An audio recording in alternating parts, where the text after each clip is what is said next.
So over the last few hours, I've been going over an enormous thesis here for FNGR, and I do have to say that there are some things that are playing against the price action for an upside temporarily. I do have to show you something that involves the 10-year note and the DXY, so let's go ahead and dive into this. Welcome back, this is ARCa. Let's dive into ticker symbol FNGR.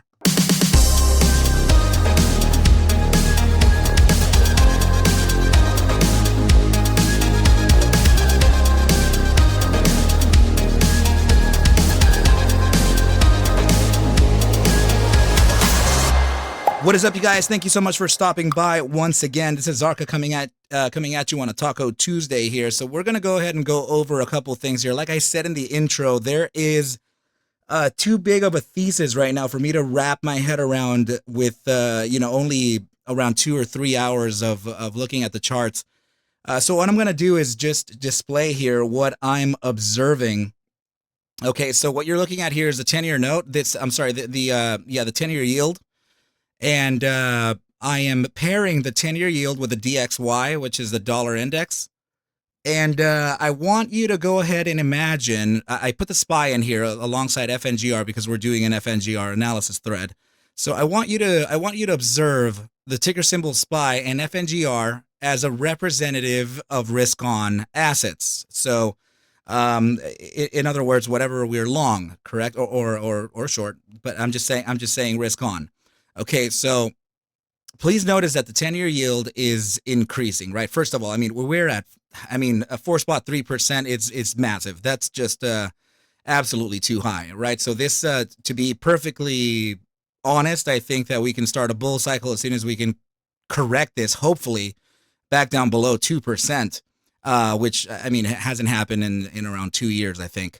So this is an entire thread of analysis that I have to put beyond a macroeconomic perspective, right? So I would use the daily chart of the 10-year yield for a potential outlook as far as the broader markets are concerned. There's a lot of turbulence right now, you guys. I know that I have a lot of thoughts in my head. I can't really put them out all at once. First of all, we have the Fed chair speaking this Friday. Second of all, we have CPI to look out for. Aside from that, PPI and everything else too, right? But then we also have the elections. So this is a very unique time. One more thing that we have to worry about too is that we're in the tail end of August and entering what could be, historically speaking, a red month, right? September has not been the best performing month in the broader markets in general. So there is a lot of pressure and a lot of conflict happening within the market. So if I can just go ahead and let you know that turbulent times are ahead of us right now, I am going to do so. So just please understand that there could be a serious risk to our risk on assets, okay, because of what I'm looking at here. So as far as the DXY, yes, we are at a resistance right now, but we still could make a continuation to the upside from our current position of about 103.2. That can be led to around a top side of about 104 and a quarter. So that's to the bottom side of a resistance range, right? Aside from that, of course, we would reach the high of approximately, I know it's a little hard to see here, right? So let me just bring it down, considering that I have these 4 charts up, right? I just wanted to give you the perspective overall. To reach around 105, 105.71. So if that's the case, then risk on assets are going to feel the pressure towards the downside. And I'm speaking of this, kind of happening within the next couple weeks, 3 weeks maybe, which would lead into September, which by then would validate another red month and the continuation of downside pressure for the SPY and risk assets in general, right? So if that's the case, then if we're starting to invert FNGR from the SPY, then there could be an opportunity here. And I think I saw one. So I'm going to present to you I already presented to you the bear case, but the bear case, I feel like it's still in line. So believe me when I say that I'm actually trying to be as creative as I can be here to identify what the weaknesses are in a broader perspective, because it appears as though the small caps are all kind of facing an anomaly right now. So let me just go ahead and just touch bases with this. The last 3 days have shown an inverse correlation to the SPY. So why don't we do this real quick? I know that this is probably going to be a damn long video again. I'm sorry, you guys. So let's just go ahead and get this done as fast as we can. So let me pull up here the correlation coefficient. So let me do FNGR and let's pull up the SPY. And actually, first of all, let's do the correlation coefficient first and enter our ticker of choice. So in this case, we're going to put the spot price action SPY. So let's go ahead and apply that. And okay, so as of late, we have been actually. Let me look at this on the weekly. It'd probably be better off for us to this, of course. Okay, so yeah, the downside that you're facing here. This is what I mean. We're starting to see a decoupling from the SPY and FNGR, which is why the upside that we spoke about just a few days ago regarding the SPY's volatility versus momentum backtest with a 15% upside, this one right over here, right? We were talking about a 15% upside to create a potential new higher high of around 503.32.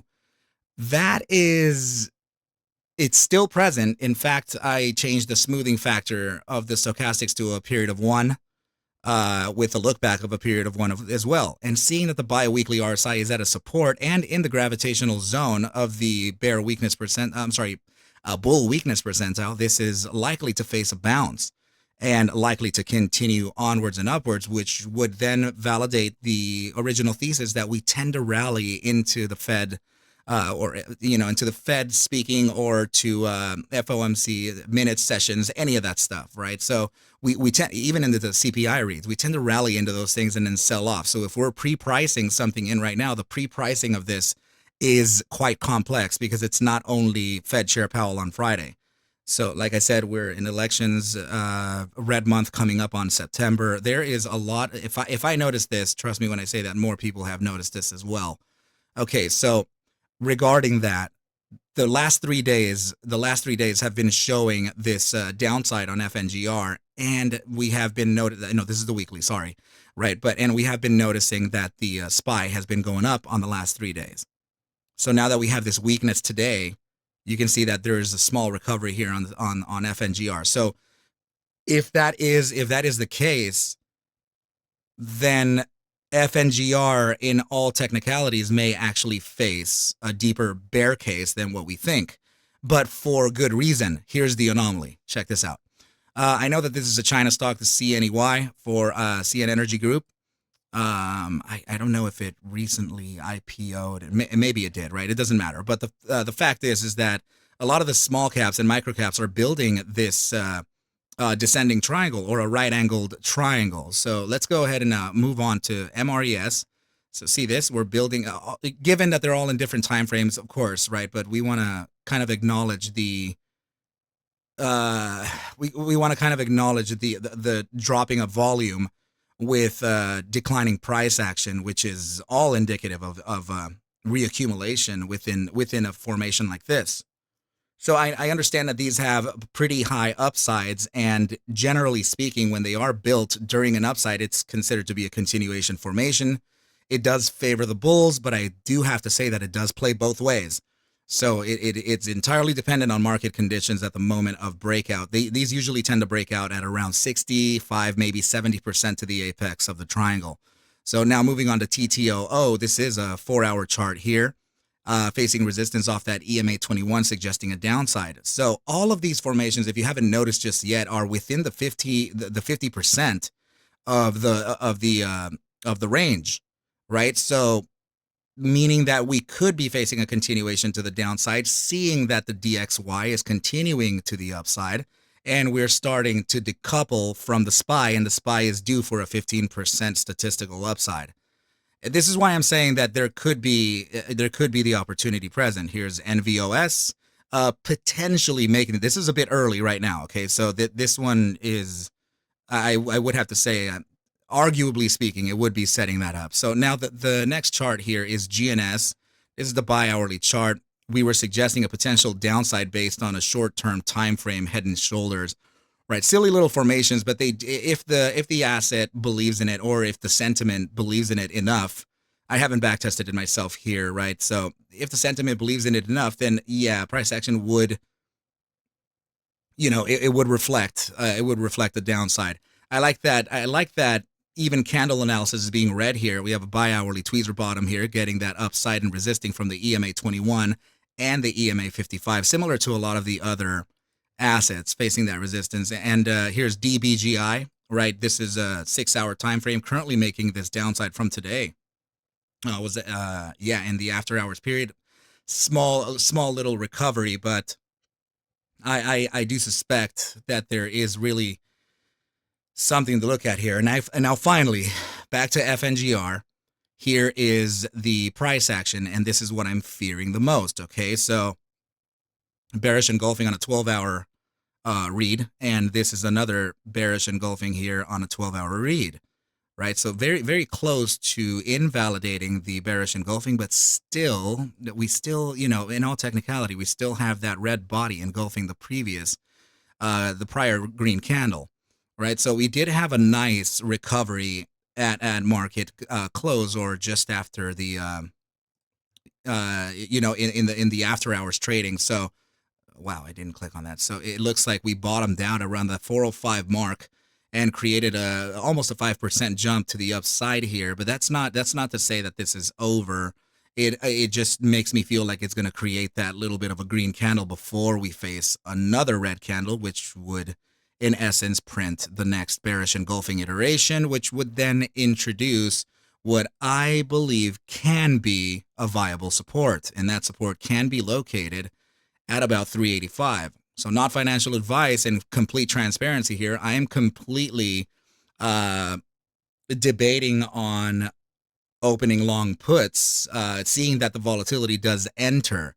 So if volatility does not enter, be very careful, because your options contracts can lose value even still on the downside. You don't want to open up contracts when you don't see volatility in there, because implied volatility is an important metric that the options contracts are bound to. Okay, so be very careful with that. All right, so now, and please try not to follow my example in this, right? Because this is a hedge play, and I'm still long FNGR as well. But I am not afraid to play the downside within this too, especially with confirmation. So it's looking okay. We're going to be evaluating this in live, right? So definitely consider coming by at 6:30, 6:40 a.m. Tomorrow. I'm streaming every day on Monday through Friday. So definitely consider coming in there. We're taking a look at a few tickers there, including GTII, ASRE. We're even looking at the current situations regarding COSM and FNGR and beyond, right? So yeah, team. So now if we can focus on the last part of the analysis here, let's just take a look at the RSI in multiple time frames, right? So just like always, let's start off with the 30-minute immediate short term here. And we do have a small bounce from the SMA 14, and it's actually bouncing from the gravitational zone too. So very, this was already likely for it to face a short-term upside, which is pretty much what we received in the after hours trading, or at the end of the session. So I do have to express some warning here, as the bi-hourly RSI is showing resistance from the SMA 14. It's some warning, though. I'm not saying that this is going to immediately face a downside, but I do have to point out that this is in the gravitational zone of the bear strength percentiles, meaning that 2% down from your junction and any border. Okay, 2% up or down, that's your gravitational zone. So in this case, we're making an upside move. There is a probability here that we can succeed the upside of the SMA 14 based on that gravitational pull, but we'll go ahead and see the physics in this as we move forward live as well. Okay, so please let me know in the chat below if you do know anything that could be triggering this for an upside or downside, fundamentally speaking. As you guys know, I only focus on data and numbers, so it's nice to know sometimes that, sometimes, I guess I can just say it's nice to have relief of a fundamental metric or catalyst in line alongside the data too, right? Because that would essentially create an A+ trade. So now moving on to the 4-hour time frame, we have some consolidation And similar situation here on the 6-hour as well as your 12-hour, right? Slight decline here on the SMA 14. That may be a little bit of a hint for a continuation to the downside, which, by the way, seems to be validated with a daily, the bi-daily, and even the 5-day. But I do have to say that the 5-day is currently at a breaking point, and it seems to be breaking below the SMA 14 right now, which would in essence introduce a new lower low or a new low. Sorry. So let's look at the biweekly to see if we have that support found there.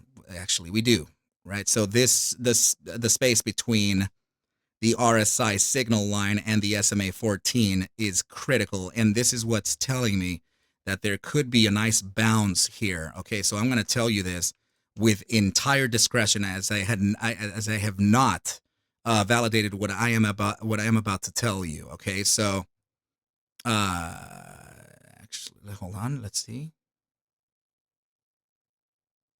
Sorry, team. I thought I had. Actually, I do. Damn it. All right. So yeah, we have from this pivot here to this pivot, even this pivot, that marks off hidden bearish divergence validated here on a bi-weekly time frame. So it's creating a higher high in price action, and you're creating a lower high in a higher high in momentum represented by the RSI, and price action itself creating a lower high, right? So this is what creates divergent drive and of hidden variety. So you can see, I have this up here so that you can observe that for yourself.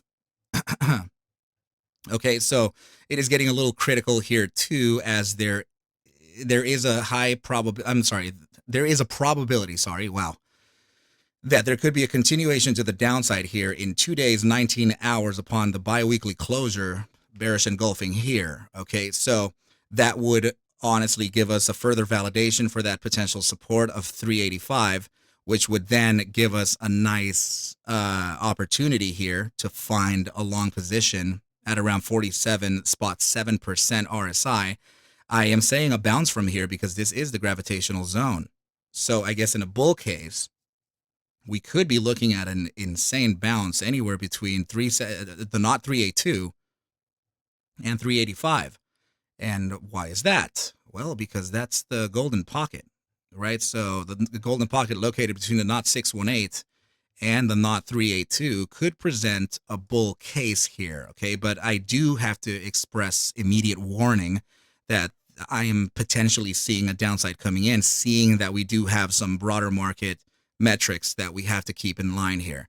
So bi-weekly going to be closing in 2 days, 19 hours. We will likely see what those effects were. And upon facing this support here with the gravitational zone of the bear weakness percentile, we could be looking at a pretty nice opportunity here. And if I'm going to be directly honest with you, I think over the span of about a week or two, there could be a nice bounce here that could lead FNGR to maybe a 30% run. Okay, so we're going to have to identify this and validate it as we go. So what I really mean here, team, is that this could be a short-term opportunity to gain back some of our losses, right? Anywhere between 385 to 515. It could take some time. Natural ebb and flow here is going to be stopping people out. There's going to be zigzags here, okay? So, but I must say, team, that as soon as we are done with the volatility here with FNGR and these other tickers, I do have to express my most honest opinion here, and I do believe that we should try to step away from tickers like this and really start to get back into the ARCa scans that we were looking for, right? Looking for opportunities based on the scanner that we put together. We have a criteria that we already look at. Let's try our best to find the best opportunities possible and train, right? Paper trade, train these situations instead of actually facing these very popular meme stocks that have just an enormous psychological component in, impairment. So, but yeah, team, with that said, I think this is a pretty good place to leave off the video. Please let me know in the comments below what your thoughts are, as I do see some pressures here. But let me know what you feel. Let me know what you're thinking, and we can further discuss. Please take whatever I do show and iterate within these videos as just a form of entertainment, as I cannot suggest for you to buy, sell, or hold any assets whatsoever.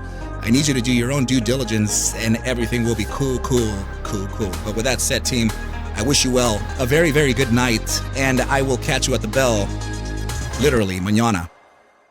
Adios, team.